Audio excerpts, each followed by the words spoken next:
Hola, ¿qué tal? Soy José Ramón del canal Relatos del Lado Oscuro.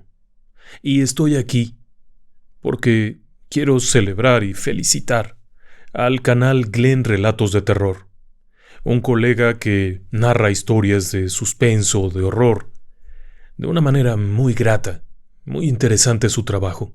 Y estoy aquí porque él está alcanzando y superando la meta de los 100,000 suscriptores. Es un momento especial. Y es un momento especial porque llegar a esta meta y pasar la meta significa que hay mucho trabajo detrás, mucha constancia, mucho esfuerzo. Y por lo tanto, me honra con una invitación para participar y celebrar con él. Así que aquí estamos. Y la idea es compartir algunas historias, relatar algunos sucesos y, por supuesto, celebrar esto. Y para comenzar, déjenme platicarle un poco. Desde hace décadas, México se ha sumido en una situación de violencia derivada de la cultivo, producción, tráfico y venta de narcóticos, de todo tipo de narcóticos. Y por supuesto eso ha generado que haya disputas entre las bandas, que haya todo tipo de acciones violentas. El detalle aquí es que al igual que las personas que no pertenecen a las mafias, los gatilleros también buscan ayuda sobrenatural. El problema es que mientras que usted o cualquier otra persona va a ir a buscar la ayuda de la Virgen de Guadalupe, de San Judas Tadeo, de algún otro santo del panteón, la mafia tiene que buscarlo en otro lugar. Esa ayuda sobrenatural puede venir de muchos lugares, pero obviamente, algunas veces, vendrá del Señor de la Oscuridad, al que le confían sus bienes, sus vidas, sus tierras, sus cultivos. ¿No me cree? Escuche el relato que Glenn nos va a compartir a continuación. Buenas noches a todos. Quiero contarles esta macabra experiencia que me tocó vivir hace algunos años, pues a causa de esto sufro de pesadillas constantemente. Este hecho me dejó marcado. Me llamo Rolando y soy trailero de México. Transporto muebles a distintas ciudades del mismo y este ha sido mi oficio por más de 15 años, al cual le tengo mucho amor. Y es verdad que me han ocurrido un sinfín de cosas en este largo trayecto, tanto buenas como malas. Pero debo decirles que esta fue la peor por mucho. De hecho, ha sido la única cosa de índole paranormal que me ha ocurrido durante mis años como camionero. Yo trabajo tanto de día como de noche, pues no tengo horario fijo. A veces me agarra la madrugada por las carreteras y para mí ya eso es algo normal. No era algo que me diera miedo o me incomodara. De hecho, lo disfrutaba mucho y me relajaba. Hasta esa noche. Yo iba conduciendo normalmente por una carretera al norte del país. Aún me faltaban unas horas para llegar a mi destino y hacer la entrega. Pero como estaba lloviendo hubo un accidente muy fuerte, que nos obligaba a todos a esperar o a desviarnos del camino, si es que queríamos evitarnos ese tiempo de espera que parecía ser interminable, ya que la carretera estaba completamente obstruida por un camión y 2 carros. Había que esperar a que llegaran las grúas a hacer el levantamiento. A mí me descontaban si llegaba tarde a las entregas, así que no podía darme el lujo de esperar hasta que despejaran nuevamente la carretera. Así que di la vuelta y regresé por donde venía, pues sabía de una ruta que me llevaría a la misma carretera, pero ya mucho más adelante del accidente. Tenía muchos años que no pasaba por ahí, pero estaba seguro de que seguía existiendo. Era un camino de terracería entre el monte. Claro que tendría que ir más lento, pues entre la lluvia y la tierra no es muy buena combinación para conducir, pero era mucho más rápido que esperar a que reabrieran la carretera. En fin, yo conduje hasta ese camino y me adentré en el monte. El camión se tambaleaba, pues había muchos pozos en ese camino y la lluvia estaba cada vez peor. Estaba todo en la penumbra.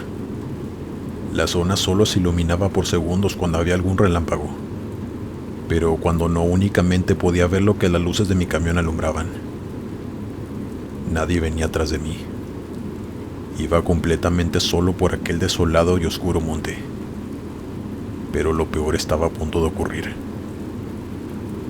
Un relámpago muy grande iluminó todo el cielo que duró como 2 segundos.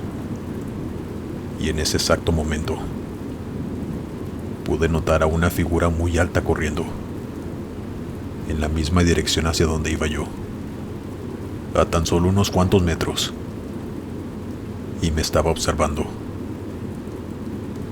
Yo, completamente asustado y con los vellos de punta, intenté ver qué era, pero cuando el relámpago pasó y todo se puso oscuro de nuevo, ya no podía ver absolutamente nada.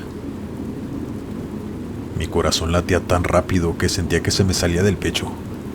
Volteaba a ver a todos lados para ver si volvía a ver esa figura, pero la oscuridad era inmensa. Sumando a la fuerte lluvia que caía sobre mi camión, no me dejaba ver mucho. Hasta que, de nuevo, un relámpago iluminó el monte. Pero esa figura ya no estaba ahí. Yo comencé a bajar aún más la velocidad, pues me sentía en peligro y no sabía qué hacer.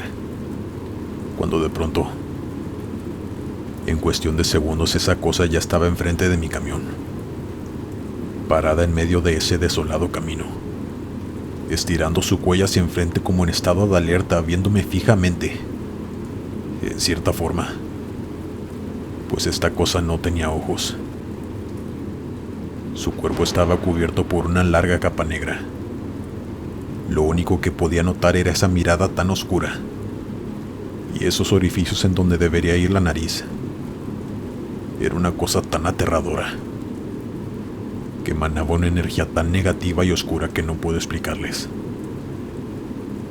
Sin pensarlo 2 veces y batallando por la lluvia y lo estrecho del camino, como pude di la vuelta para regresar a la carretera, pasando mi camión por encima de la siembra que allá había, pues no había otra manera de girar con el remolque que llevaba. Cuando de pronto sentí como algo golpeaba con tanta fuerza la caja del camión en la parte trasera. Eran golpes descomunales, como con algo metálico, pues se escuchaban increíblemente fuertes. Yo conduje lo más rápido que las ruedas en el lodo me lo permitían, y todos estos golpes no dejaron de escucharse hasta que llegué a la carretera de nuevo. Y ahí fue cuando todo terminó, o eso creía. Asustado y temblando, tomé mi celular y le llamé a un amigo mío que también es mi colega. Lo puse en altavoz y le iba contando todo lo que me había sucedido. Tenía que desahogarme con alguien y sentirme acompañado, aunque fuera por el teléfono. Él, primero que nada, intentó calmarme, y después me preguntó que dónde había sucedido eso.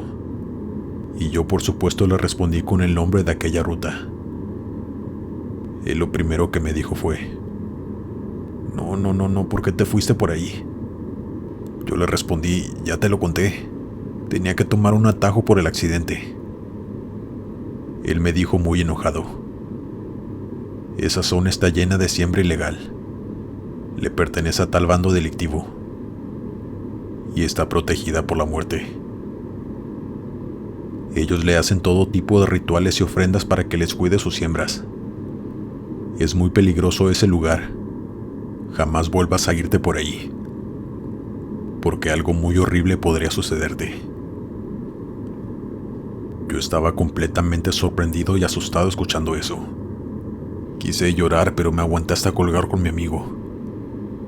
Y todo el camino me fui con esa sensación terrible de miedo y angustia, hasta que amaneció y me estacioné en una gasolinera a tomar un respiro. Pero cuando bajé de mi camión y me atreví a ver la parte de atrás de la caja, quise desvanecerme después de que lo vi completamente abollado. Pero eso estaba lejos de ser lo peor. Al abrir las puertas de la caja del tráiler, vi que la mayoría de los muebles de madera tenían una plaga de termitas, estos insectos que se comen la madera, y los muebles estaban ya en muy malas condiciones. Pero ¿cómo había podido ocurrir esto?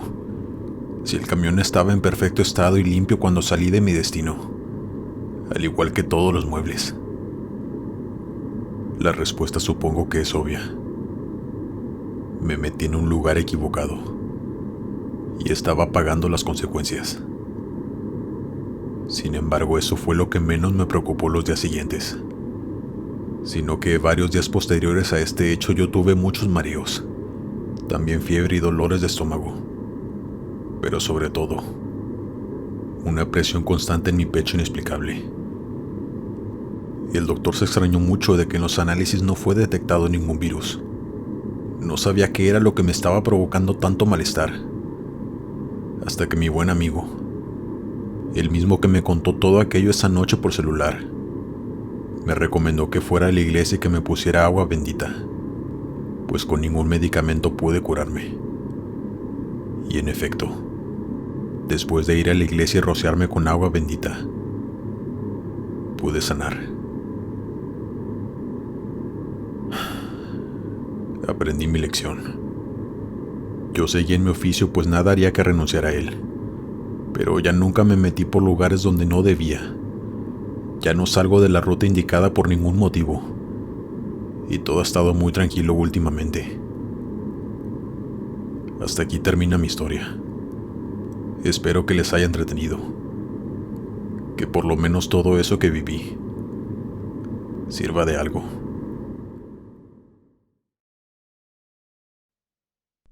¿Qué le ha parecido? Intrigante, ciertamente, esta especie de protector macabro, si usted lo quiere ver de esa forma, que cuida las tierras, pero no siempre es tan macabro ni tan terrible. Le cuento que hace años nos compartieron una historia ahí en Relatos del Lado Oscuro, acerca de unos guardianes de la tierra. Hace muchos años un hombre tenía equipo agrícola. Era un excelente cultivador, tenía su tractor con todos los elementos, un enorme tractor muy bonito con su cabina aislada, y llegó a un acuerdo con una persona que tenía tierras. Le trabajaría como aparciero, es decir, cultivaría, cosecharía, se encargaría de todo, y compartirían lo que se cosechara de ahí. Era una cosa que se hace comúnmente. Llegan a un arreglo y se establece qué parcelas va a trabajar. Y eran las mejores. Era un área en donde las cosechas se daban magníficamente. Eran maizales y tenían agua muy cerca. Un arroyo cruzaba por un lado de la parcela y ahí las milpas, es decir, las plantas de maíz, se daban muy altas, muy bonitas. Espigaban muy bien y tenían varias mazorcas, varios maíces, lo cual resultaba muy benéfico. Pero además en este sitio ocurrían cosas asombrosas, como que rara vez había plagas. Así que por supuesto que tomó la tierra. El dueño era un hombre ya muy mayor, ya no podía trabajarla, y sabiendo que este tractorista, este agricultor era un hombre honorable, habían llegado a ese acuerdo. Y sin más, se preparó todo. Y como suele ocurrir, se debe iniciar muy temprano, así es que un buen día este hombre, a las 3 de la mañana, monta en su tractor, pone la herramienta que va a usar, no sé qué serían, discos, yunta, no sé qué sería lo que iba a usar, y comienza a transitar en aquella dirección. Primero por el camino principal, después por un camino secundario y finalmente por una vereda. Aquellas parcelas estaban muy dentro, muy lejos de cualquier camino y muy lejos de la ciudad y del pueblo.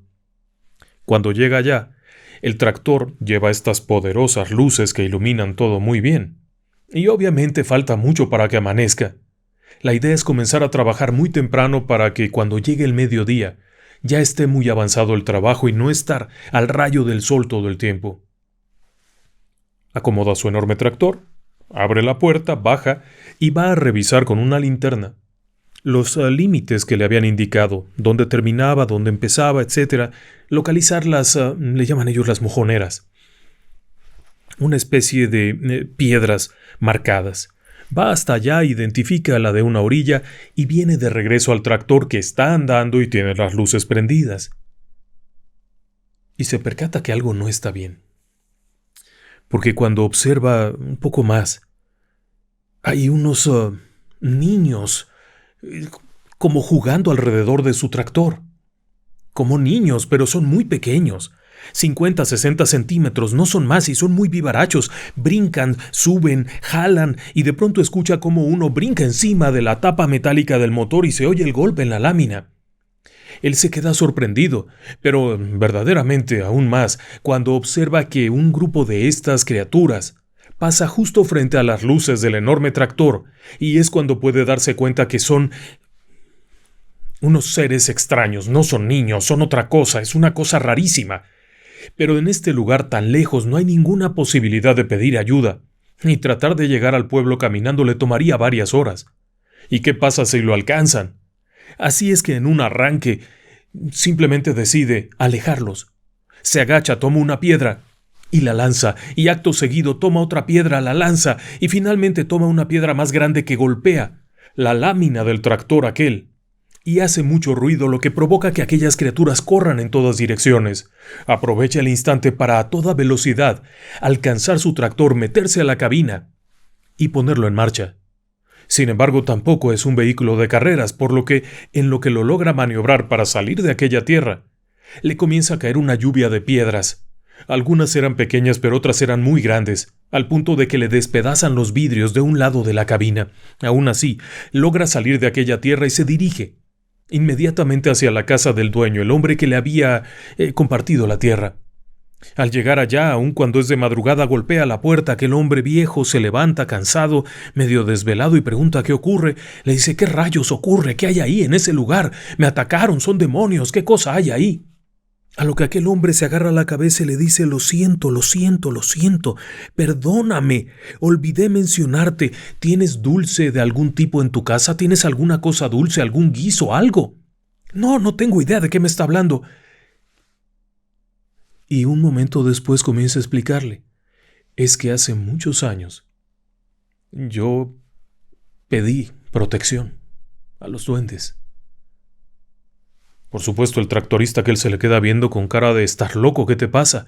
Dice: sí, mis ancestros sabían cómo llamarlos, sabían cómo pedirles que cuidaran la tierra, y ellos cuidan esa tierra.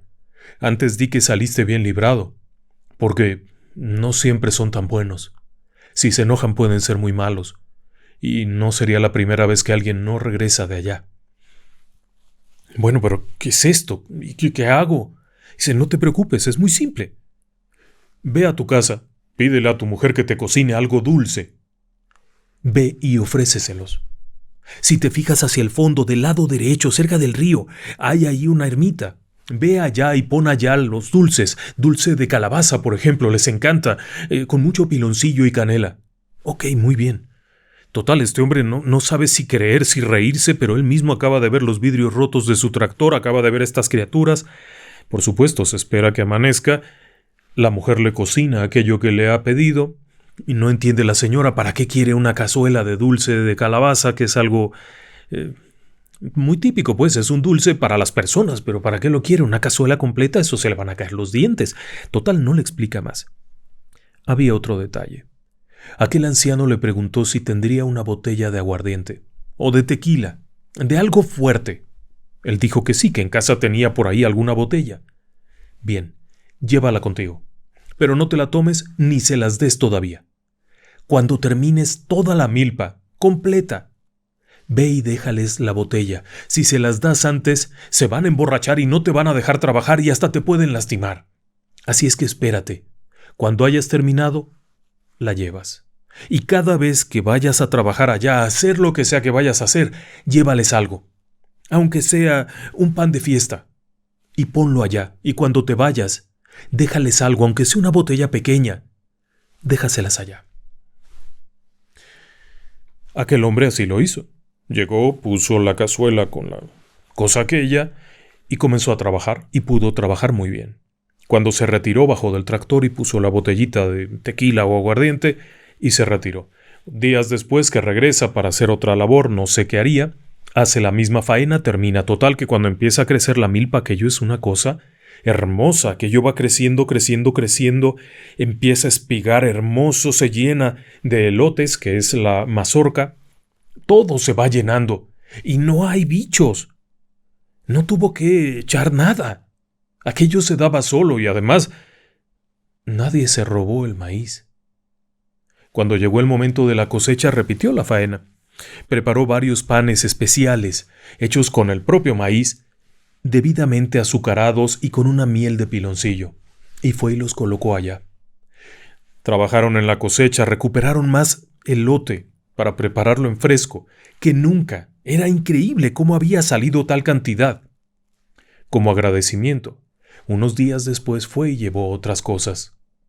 Cuando iba, lo que había dejado la vez anterior ya no estaba. Y así pudo trabajar durante varios años. Claro que Llegó un momento en que cansado se retiró, pero cuando supo quién trabajaría la tierra después de él, no dejó de mencionar que había que hacer eso, porque de lo contrario, así como pueden ser muy buenos, pueden ser terribles y a veces pueden llegar a ser asesinos. ¿Qué le parece si escuchamos ahora a Glenn con otra narración? Hola, me llamo Juan Pablo y quiero compartir mi anécdota con todos ustedes. Aunque fue algo que me tocó presenciar y ver con mis propios ojos. Esta historia no me sucedió a mí directamente, pero desde aquel día vivo con el terror a que alguien pueda hacerme algo similar a mí. Esta es mi historia. Yo transporto fruta en mi camión desde el centro del país hasta Estados Unidos. Por ende, casi todo el tiempo me la paso viajando en mi tráiler.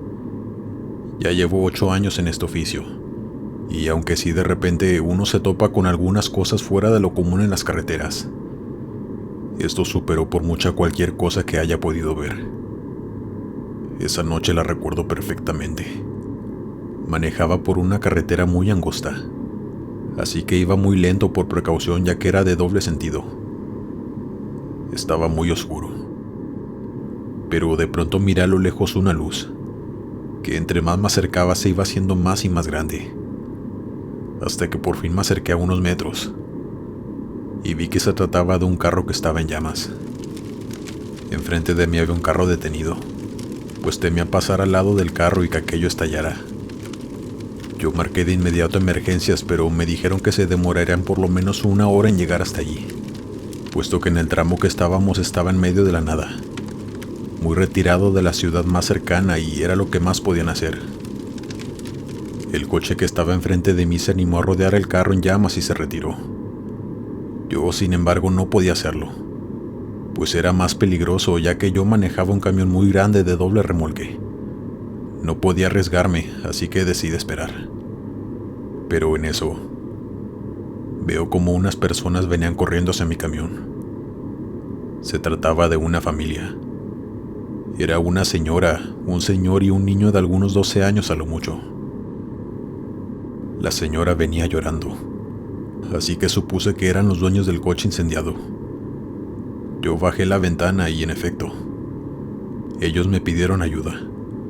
Dijeron que llamara a emergencias ya que sus teléfonos se habían quedado dentro del carro, que muy apenas alcanzaron a bajarse cuando el coche hizo un ruido muy extraño y empezó a oler a quemado. Y en cuestión de segundos el cofre empezó a arder. Y por poco no la contaban. Yo decidí bajarme de mi camión para poder quedarme con ellos en lo que llegaba la policía y los bomberos. Y por supuesto les comenté que ya venían en camino e intenté tranquilizarlos. Le ofrecí agua al niño que se veía muy agitado. No sé si por el susto o la adrenalina, pero él aceptó de inmediato. Le ofrecí a la señora subirse a mi camión por si quería descansar junto con su hijo, mientras el señor y yo esperábamos abajo a las autoridades y alertar a los coches que pasaran, a lo cual ella aceptó, y junto con su hijo se sentaron en los asientos de mi tráiler. Pero ahí estaba a punto de suceder lo más aterrador que he llegado a presenciar en toda mi vida.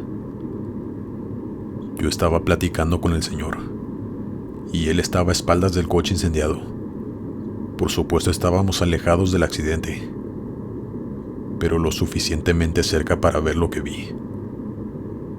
De pronto noté en la parte trasera del carro en llamas a un hombre sentado, volteando a vernos y sonriendo.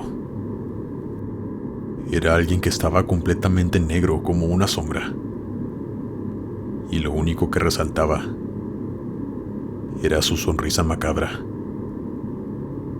Simplemente estaba ahí, sentado entre las llamas. Yo quedé pasmado, y el señor notó mi cara de terror viendo fijamente a su coche, así que él también decidió voltear. El señor comenzó a llorar y a gritar descontroladamente al ver aquella figura, mientras se cubría su rostro con sus manos.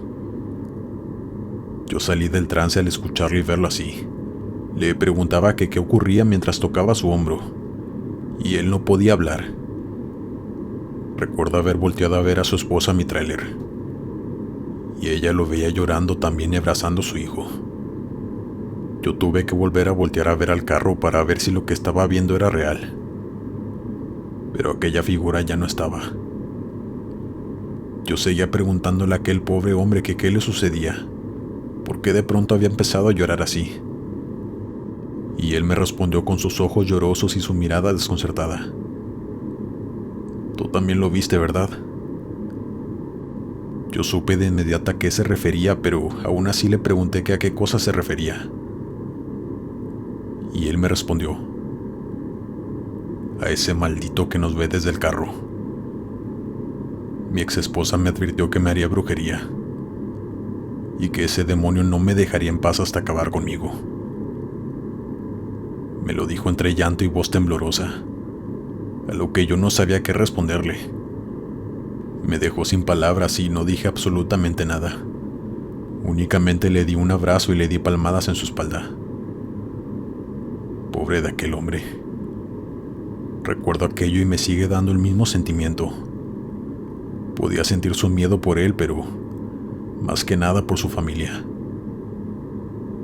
En eso llegaron los bomberos y apagaron el incendio. Y mientras lo hacían, el señor ya estaba mucho más calmado. Y de pronto, de la nada, como si quisiera desahogarse con alguien, me dijo: ya lleva meses siguiéndome y se me aparece en todos lados. Es un hombre de sombrero. Y su cara es horrible. Por su culpa ya me han pasado varias tragedias de ese tipo. Después de esto, el señor se levantó un poco la camisa. Tenía una grande herida apenas cicatrizando.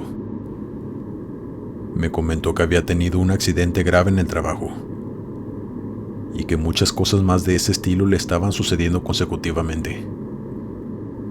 Yo le pregunté que si ya había intentado rezar en la iglesia, a lo que él me contestó que sí, que había intentado hacer ya muchas cosas para liberarse de ese demonio que le estaba acechando, pero que cada vez estaba más cerca de lograr su cometido: acabar con su vida. Él me dijo también que su esposa sabía de la existencia de este demonio, pero que no le querían decir nada a su hijo para no asustarlo.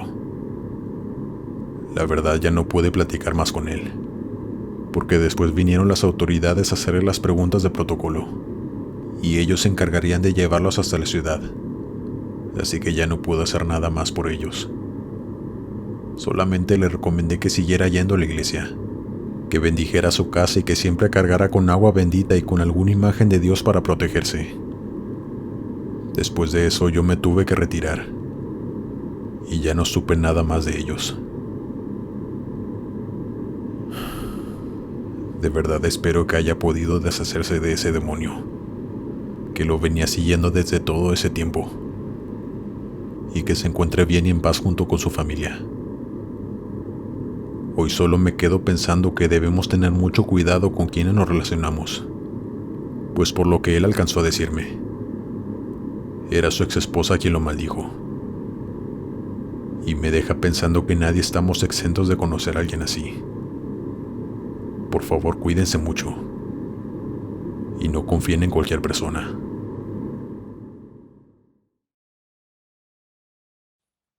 Esta narración que nos ha compartido Glenn a mí me da la impresión de que es producto de algún trabajo de brujería o de algo similar, lo cual también afecta muchas veces a las personas en formas que no nos imaginamos. Y en pleno siglo XXI, que podríamos pensar que ya todo aquello es fantasía, la realidad es que sigue ocurriendo. En el canal de Relatos del Lado Oscuro con frecuencia nos llegan correos en donde nos comparten experiencias parecidas a esas. Y algunas otras son antiguas, pero también muy interesantes. A ese respecto hay una historia muy simpática. Bueno, no es exactamente simpática. Es bastante sangrienta y macabra. En los años 40, la carretera que transitaba desde Ciudad de México hasta Puebla y de ahí a Oaxaca y de ahí a Chiapas, es decir, la Panamericana, había sido modificada, se había hecho un libramiento, etcétera, etcétera. La nueva carretera, sin embargo, tenía un grave problema. En un cierto punto de la carretera, en donde le llamaban la curva del diablo. Ya sé que hay muchas curvas del diablo en todas partes, pero esta en particular tenía el mote, porque era un sitio extraordinariamente peligroso.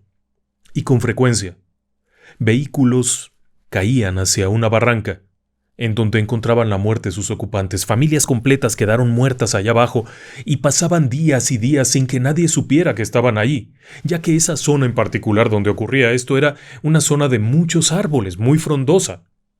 Así que las personas que llegaban a tener un accidente iban hasta allá abajo y allá se quedaban ocultas, hasta que algún pastor con unos animalitos pasara por ahí y encontrara a aquella desafortunada gente. Y entonces venía el proceso de recuperar los cuerpos, los vehículos, pero muy pronto volvía a ocurrir lo mismo. Se revisó la curva. Según se contaba, llegaron los ingenieros, hicieron el levantamiento nuevamente. La curva tenía bien la sobreelevación, tenía muy bien el radio de curvatura, no parecía tener sentido. Se dio la instrucción de modificar un poco el peralte. Levantarlo, quizá eso era el problema, pero eso no resolvió el problema. Los vehículos seguían cayendo, inclusive algunos camiones que, teóricamente, deberían de haberse acostado hacia el lado opuesto terminaban allá. De nueva cuenta llegaron los ingenieros y volvieron a topografiar, a medir, a calcular, y entonces llegó aquel hombre. Era una persona que vivía más allá en un pequeño poblado, que se acercó y les dijo claramente: esto no va a funcionar. Señores, esto no va a servir. ¿Pero por qué no? Porque aquí habita el diablo. Y claro, todo el mundo se rió. Pero aquel hombre tenía una cierta razón en lo que decía. Y conforme fue platicando lo que había ocurrido ahí, les quedó claro el por qué pensaban eso.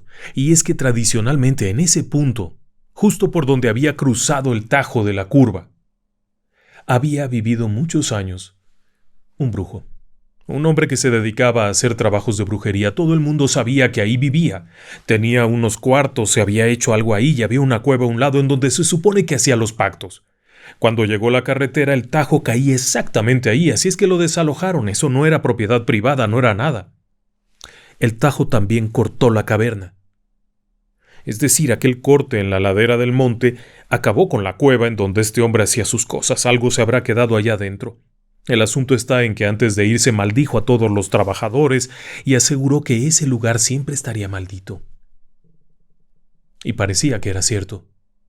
Cuando aquellos ingenieros, dudando de lo que les decían, obviamente, y riéndose un poquito para sus adentros, preguntan: ¿y cuál es la solución? Hagan una capilla. Hagan una capilla y asegúrense de que siempre alguien ponga una veladora.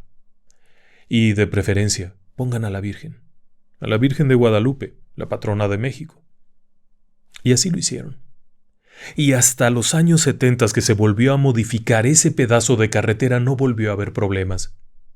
No sé si actualmente sigue ahí la capilla, pero durante muchos años, la gente que pasaba, los camioneros, los arrieros que llegaban por ahí, pasaban a dejar una veladora para que aquel lugar quedara protegido. Y el demonio que había sido liberado al desbaratar la cueva no hiciera de las suyas. Y ahora, si me lo permite, volvemos con Glenn, que tiene otro relato, y este otro relato a mí en particular me ha interesado mucho porque versa sobre un tema que para mí me parece que es el punto de contacto principal entre la vida y la muerte, es decir, entre los vivos y los muertos, la manera ideal de comunicarse. Y me refiero a la transcomunicación instrumental. ¿Qué le parece si lo escuchamos? Hoy vengo a compartirles esta anécdota que le pertenece a mi padre, quien fue transportista casi toda su vida, y que ese trabajo lo dejó lleno de anécdotas y experiencias de todo tipo. Pero claro, estoy aquí para contarles una de las paranormales que le ocurrió. Recuerdo que yo estaba como en tercero de secundaria. Mi padre salía de la ciudad en su camión a trabajar y regresaba en 3 o 4 días. En esa ocasión yo llegué a mi casa después de la escuela y noté que el camión de mi padre estaba estacionado afuera de mi casa, lo cual se me hizo muy extraño, pues apenas el día anterior él se había ido a trabajar. Al entrar a mi casa vi a mi padre llorando en la cocina abrazando a mi madre. Yo no entendía qué estaba pasando, hasta que un día después por la mañana él nos contó a mis hermanos y a mí lo que le había ocurrido en ese viaje. Y aquí empezaré a narrar la historia en primera persona como si fuera mi padre, tal cual como recuerdo que él nos la contó, y hasta la fecha es algo que lo sigue haciendo. Yo iba conduciendo mi camión transitando por la carretera hacia Querétaro, En eso me nació por llamarle por radio a José, mi mejor amigo y también colega, quien también estaba conduciendo su camión por una ruta cercana. Veníamos platicando y riéndonos. También nos estábamos poniendo de acuerdo para festejar porque ya muy pronto su esposa iba a dar a luz a su tercer hijo, y queríamos reunirnos con las familias. De eso y tantas cosas más veníamos hablando, cuando de pronto escuché del otro lado de la radio un ruido muy feo, como unos golpes, y en eso se cortó la comunicación. Yo me preocupé al instante e intenté comunicarme con él de nuevo, pero no respondía. Yo venía conduciendo aún, así que no podía hacer mucho para averiguar qué había sucedido. Pero en eso escuché la voz de José de nuevo llamándome por radio. Yo le respondí aliviado con una grosería y riéndome, diciéndole que me había asustado y que qué había pasado. Pero él no me correspondió con una risa como siempre lo hacía. Únicamente escuché que me dijo: "Nos vemos pronto, mi buen Ramiro. Dile a mi familia que los amo". Y en eso se cortó la comunicación. Yo me quedé con más preguntas que respuestas. Yo pensé que era una broma de José, pues sí nos llevábamos algo pesado, pero no fue así. Cuando por fin llegué a un área de descanso, pedí un teléfono prestado para llamarle a José, pues aún yo no tenía celular. Un colega también conocido me prestó el suyo, y le llamé en repetidas ocasiones a José, pero me mandaba a buzón directo. Así que decidí llamar a su casa donde estaba su esposa. Me contestó la madre de ella, diciéndome que no era buen momento para llamar. Yo le comenté que llamaba porque estaba preocupado por mi amigo José. Le dije mi nombre y ella me reconoció, pero me dijo con la voz quebrada: "Hace unos minutos nos comunicaron que José tuvo un accidente en su camión. Nos dijeron que chocó con otro camión y salió disparado, pues no tenía cinturón, y perdió la vida al instante". Yo comencé a temblar. No podía creer lo que me estaba diciendo. Hasta mi vista se nubló, pues yo venía hablando con él hace algunos minutos, y eso último que me dijo no dejaba de darme vueltas en la cabeza. Yo estaba en shock y a la vez tratando de asimilar todo. Me regresé a casa llorando. Todo el camino venía llorando y tratando de asimilar todo lo sucedido. Fue un golpe muy duro, pero entre tanto dolor, no me había puesto a pensar en lo que la señora me dijo: que José salió disparado del camión y perdió la vida al instante. Entonces, ¿cómo había podido llamarme por la radio y despedirse de mí? Es algo que no tuvo explicación. Simplemente mi buen amigo quiso despedirse de mí y dejarle un mensaje a su familia, ya estando sin vida. Esta es la triste y paranormal anécdota de mi padre, quien ya con los años ha podido superar todo esto que le sucedió, pero aún cuenta esta historia con dolor y con asombro, de que su amigo pudo despedirse después de la muerte. ¿Ve lo que le digo? El fenómeno que describe el relato de Glenn, en términos prácticos se conoce como una comunicación de voces directas. Y esto significa que una persona que ha desencarnado logra comunicarse a través de un dispositivo electrónico o eléctrico con las personas vivas. Se les llama voces directas puesto que no se tiene que usar una porteadora. Por ejemplo, las psicofonías, que es un término muy conocido, requieren que se utilice un ruido blanco como porteador, como sonido base. Incluso, los aparatos que se usan actualmente para captar psicofonías suelen tener una combinación de ruido blanco, producto de moverse entre muchas bandas y frecuencias, y en medio de esos sonidos aparecen las voces. Sin embargo, en el caso que nos relatan, las voces directas, es decir, sin una porteadora, sin una intención, sin un medium, son un fenómeno menos frecuente. Pero al mismo tiempo son increíblemente interesantes y sabe que no solamente ocurren por ejemplo en un radio de banda civil, sino que en ocasiones se han registrado comunicaciones a través de teléfonos celulares. Y eso es algo que a mí me ha impresionado mucho. Hace algún tiempo también en Relatos del Lado Oscuro recibimos un correo en donde nos platicaban una experiencia que resultaba enigmática. Por decirlo menos, una mujer está sentada en el automóvil junto a su hija. Van camino a algo. La hija pasó por ella al trabajo, ambas van platicando muy amenas, se ríen un poquito, aquello y allá, cuando de pronto suena el teléfono celular de la mamá. Ya sabe usted dónde está el teléfono, en el bolso. Así es que la señora mete la mano, hurga en el bolso y logra sacar un teléfono. Cuando lo ve, se da cuenta que es un amigo conocido, que es un jefe de contabilidad, y sin dudarlo, contesta. Y cuando contesta, la voz que se escucha del otro lado se oye un poco entrecortada, como que está faltando la señal, como que algo falla. Ella insiste en decirle: ¿qué ocurre, contador?, ya que es la forma en la que se refiere a él. ¿Qué ocurre? ¿Para qué le puedo ayudar? ¿En qué le puedo ayudar? Y aquella voz lo único que dice es: solo quería despedirme.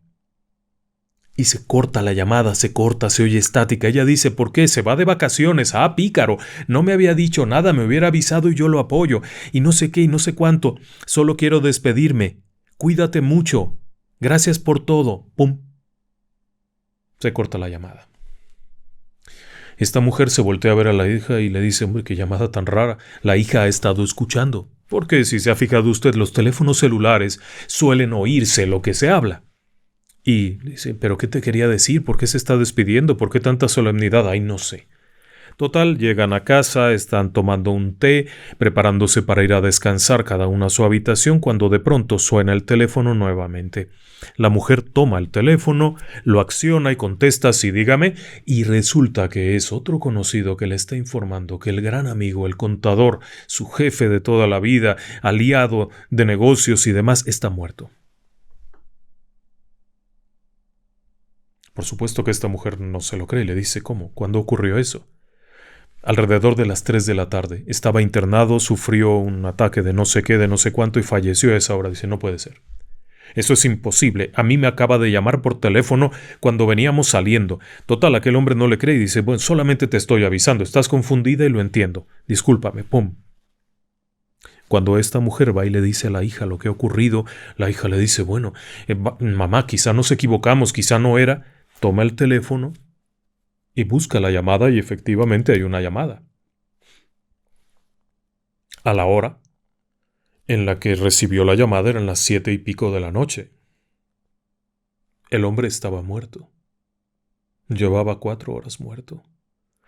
Así que el misterio detrás de todo esto siempre estará ahí. Es difícil saber qué mueve los hilos de la realidad o qué no. ¿De dónde vienen estas voces? ¿Cómo es que alguien que ha muerto, que ya no tiene una garganta, que no tiene unos dedos para marcar en un teléfono, puede contactar con un vivo? No lo sé. Pero es algo que ocurre con frecuencia. Muchas gracias por la invitación. Me da gusto poder estar aquí esta noche. Me despido de ustedes. Buenas noches y que descansen en paz. Muchas gracias, maestro José Ramón, por haber aceptado mi invitación y hacer este video para toda la comunidad. El honor es mío al haber podido colaborar con usted. Tiene las puertas abiertas en este canal cuando guste. También quiero agradecerte a ti, que nos acompañaste a escuchar estas oscuras historias. Sin tu apoyo, este logro de 100,000 suscriptores no sería posible. Te invito a seguirnos en nuestros canales Relatos del Lado Oscuro y Glenn Sector del Terror. Estoy seguro que los disfrutarás. Yo soy Glenn y nos vemos en las siguientes historias. Desde el Sector del Terror. Buenas noches.